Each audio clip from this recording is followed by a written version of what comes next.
Hi everyone, it's me B, and I'm on today to do the hashtag LAFolklore. Now this hashtag was created by the lovely Aidan from the channel Lunar Ascension, and it was part of a video that he done for a giveaway, so I will link that video in the description bar. So the folk tale that I'm gonna read for you in a minute was told orally to me by my father in the early 70s when I was a child, and it's about learning to respect the earth.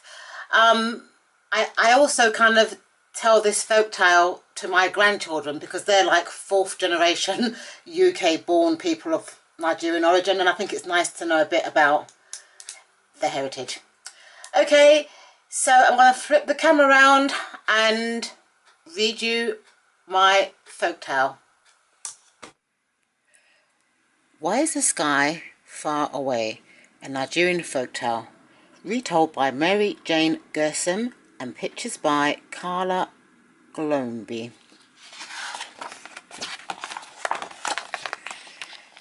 In the beginning, the sky was very close to the earth. In that time, men and women did not have to sow crops and harvest them. They did not have to prepare soup and cook rice. The children did not have to carry water from the stream or gather sticks for the fire. Anybody who was hungry just reached up and took a piece of sky and ate it. It was delicious too. Sometimes the sky tasted like meat stew, sometimes like roasted corn, and sometimes like ripe pineapple. There was very little work to do, so people spent their time weaving beautiful cloth, carving Hampson statues, and retelling tales of adventures. And there were always festivals to prepare for. The musicians practiced, the mask makers carved their masks in secret, and everywhere the children watched the preparations in wonder.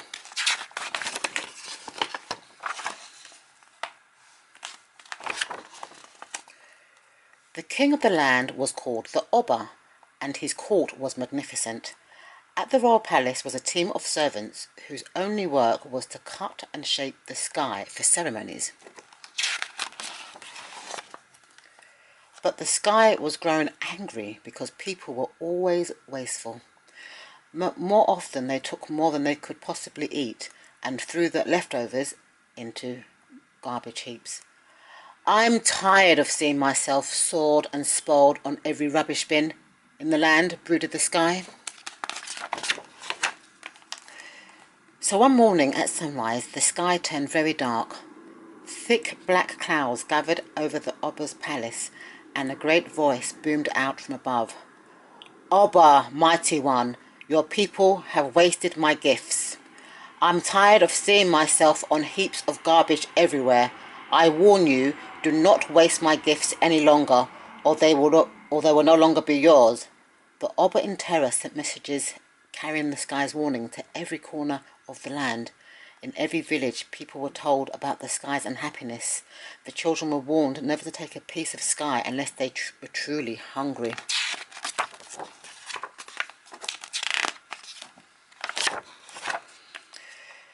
People were very careful, that is for a while. Then the time arrived for the great festival of the year.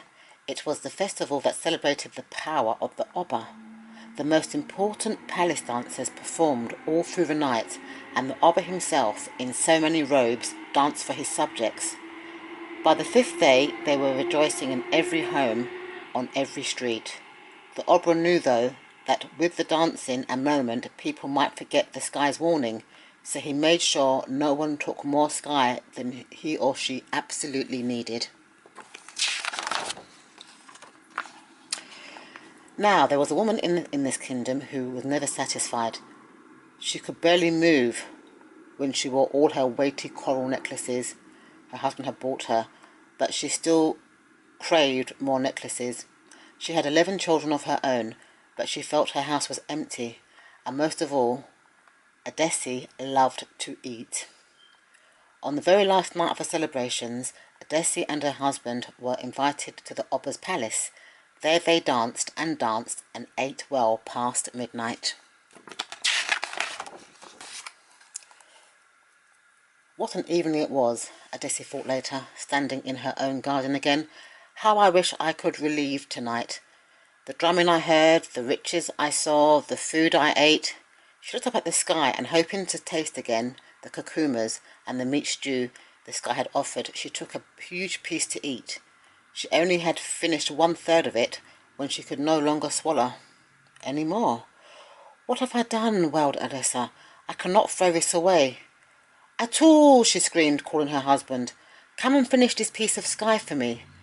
Her husband, exhausted from dancing all night and stuffed with the sky he'd eaten at the Obba's palace, could only take 2 bites. "Wake the children!" screamed Odessa.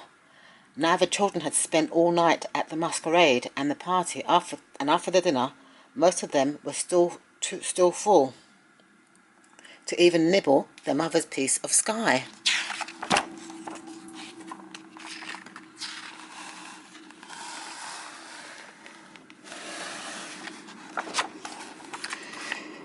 The neighbours were called, and the neighbour's neighbour were called, but Odessa still held in her hand a big chunk of sky.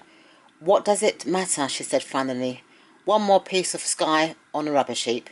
And just to make sure it didn't matter, she buried the leftover into the garbage bin at the back of the house. Suddenly the ground shook with thunder. Lightning creased the sky above the Obba's palace, but no rain fell.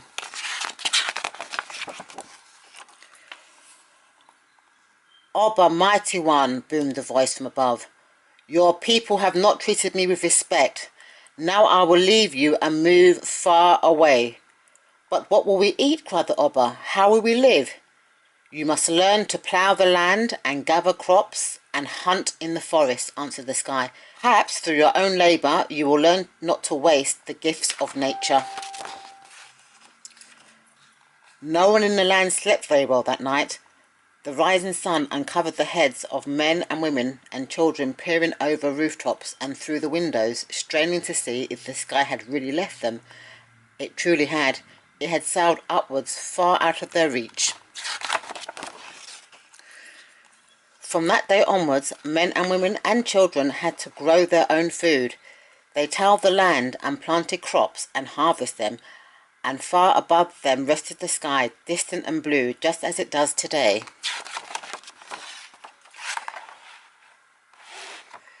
This story is at least 500 years old. It was first told in Bini, the language of the Bini tribe of Nigeria, which has existed for more than 800 years. The Bini people live today along with many other tribes in what is now the country of Nigeria. How interesting is it that the Bini people long ago began to teach their children to respect the earth and the sky. Today we are very concerned about caring for our planet. We now see, as the wise Bini did then, that the future of nature and its gifts rests in our own hands. I hope you've enjoyed this folktale. See you soon. Bye.